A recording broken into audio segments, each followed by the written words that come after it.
Previously, we talked a little bit about nomenclature of chemical compounds, and specifically, we talked about how to name ionic compounds. In this video, we're going to take a look at how to name acids and molecular compounds. Let's begin with acids. There are two types of acids that you would need to name. The first are what we call binary acids. A binary acid can be identified by the fact that it has a hydrogen at the beginning of the formula and then one other element. So the binary here refers to the fact that there are just two components to the acid. When we name them, we start with the prefix hydro, and then we put the root of the anion followed by IC suffix and then the word acid. So if you have HF, you recognize that it is a binary acid because it only has the two components. So we start with hydro. The root of fluorine is the fluor, and then we put ic space acid. So HF is named hydrofluoric acid. The other binary acids that you can run into are HCl, HBr, and HI. Hydrochloric acid, hydrobromic acid, and hydroiodic acid. The other kind of acid that you can come across are called oxyacids or sometimes oxoacids. These acids can be identified because they also begin with a hydrogen in their formula, but then they're going to have a polyatomic ion that contains oxygen. And when we name them as either the polyatomic ion's name and then an IC ending, space, and then acid, or it's the name of the polyatomic ion with an OUS ending and then the word acid. And the way you know if you should have an IC ending or an OUS ending depends on the name of the polyatomic ion. Polyatomic ions either end in ATE or ITE. If it ends in ATE, then that suffix transforms into IC.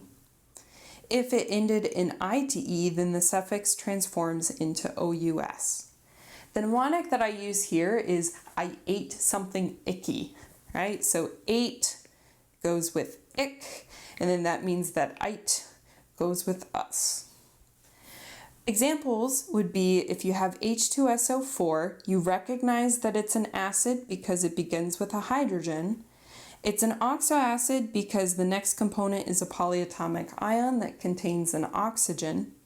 And so SO4 is coming from SO4 2-, which has the name sulfate. Because it's an ATE ending, it's going to turn into an IC ending and become sulfuric acid. You'll note that we actually picked back up the UR in the word sulfur. That happens with a couple elements. That happens with sulfur and with phosphorus. The other example we recognize is an acid because it starts with a hydrogen. The polyatomic ion here would be NO2-, which is nitrite. And again, you should have the names and formulas of these polyatomic ions memorized. It saves you a lot of effort in the long run if you can just bring them up from memory rather than having to look them up every time. Because nitrite has an ITE ending, it's going to turn into an OUS ending, and this acid's name is nitrous acid. That's how to write the name of an acid if you're given its formula. I want you to note that if you're given the name of the compound, you can always recognize that it's an acid because it will always have the word acid in its name. Now let's turn our attention to molecular compounds.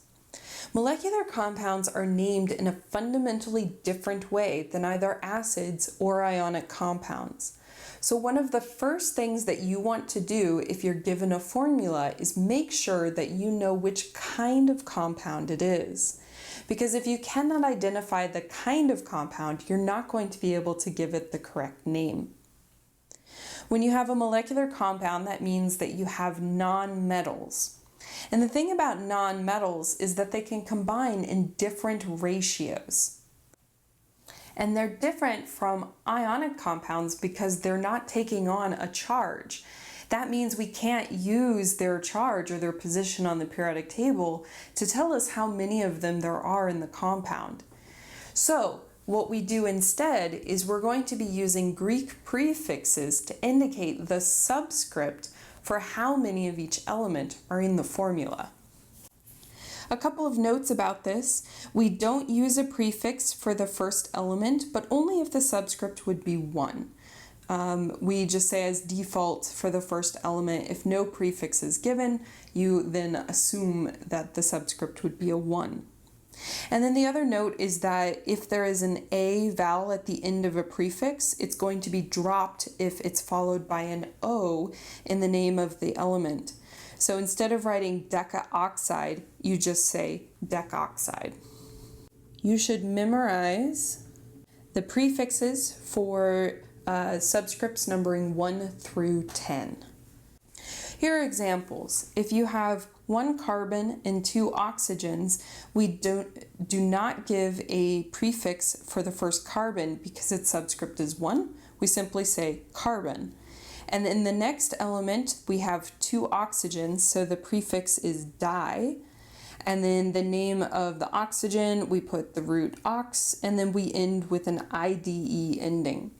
So CO2 is carbon dioxide. If you have SF4, again, the first element, we're just giving its name, sulfur. But then for the fluorine, there are 4 of them. So the prefix is tetra, the root is fluor, and then we end with IDE, sulfur tetrafluoride. The last example is P4O10. The 4 subscript on the phosphorus means that we need to include a prefix because it's a subscript that is not 1. So we're going to give the prefix tetra for the 4, and then we give the entire name of the first element, phosphorus. And then we have 10 oxygens, so it gets the prefix deca.